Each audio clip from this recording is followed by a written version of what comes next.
বিএনপির ভারপ্রাপ্ত চেয়ারম্যান তারেক রহমান ও ব্যবসায়ী গিয়াসউদ্দিন আল মামুনকে অর্থ পাচারের মামলা থেকে বেকসুর খালাস দিয়েছেন আপিল বিভাগ। বৃহস্পতিবার সকালে এই রায় দিয়েছেন সর্বোচ্চ আদালত। পরে মামলার আইনজীবী জানান, ক্রেডিট কার্ডে খরচ করা অর্থকে মানি লন্ডারিং বলে চালিয়ে দিয়ে তারেক রহমানকে ফাঁসিয়ে দেওয়া হয়েছিল। ১৭ বছর ধরে লন্ডনে অবস্থানরত বিএনপির ভারপ্রাপ্ত চেয়ারম্যান তারেক রহমানকে রাজনৈতিকভাবে হয়রানি করতেই বহু মামলায় ফাঁসিয়েছিল বিগত সরকার। দেশের পট পরিবর্তনের পর তার বিরুদ্ধে দায়ের ৮৩টি মামলার অনেকগুলোই খারিজ হয়েছে। খালাসও পেয়েছেন অনেক মামলায়। বিদেশে অর্থ পাচারের অভিযোগে ২০০৯ সালে তারেক রহমান ও ব্যবসায়ী গিয়াসউদ্দিন আল মামুনের বিরুদ্ধে মামলা করে দুর্নীতি দমন কমিশন।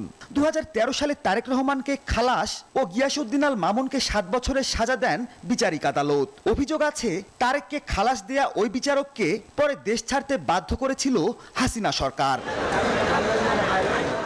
বিচারিক আদালতের রায় বাতিল করে ২০১৬ সালে তারেক রহমানকে ৭ বছরের সাজা ও ২০ কোটি টাকার অর্থদণ্ড দেন হাইকোর্ট। ব্যবসায়ী গিয়াসউদ্দিনকেও একই মেয়াদে সাজা দেয়া হয়, তার অর্থদণ্ড কমিয়ে করা হয় ২০ কোটি টাকা।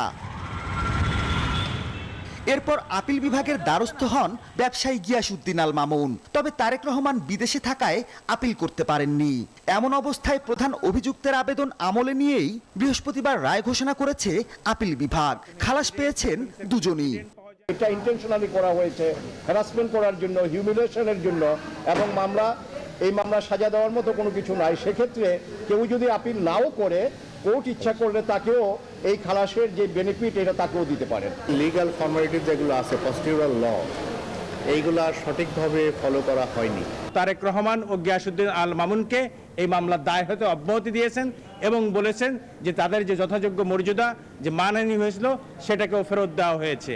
আপিল বিভাগের এই রায়ের মাধ্যমে স্থগিত থাকা সম্পদের হিসাব বিবরণীর একটি মামলা ছাড়া সব মামলার শৃঙ্খল থেকেই মুক্ত হয়েছেন বিএনপির ভারপ্রাপ্ত চেয়ারম্যান তারেক রহমান।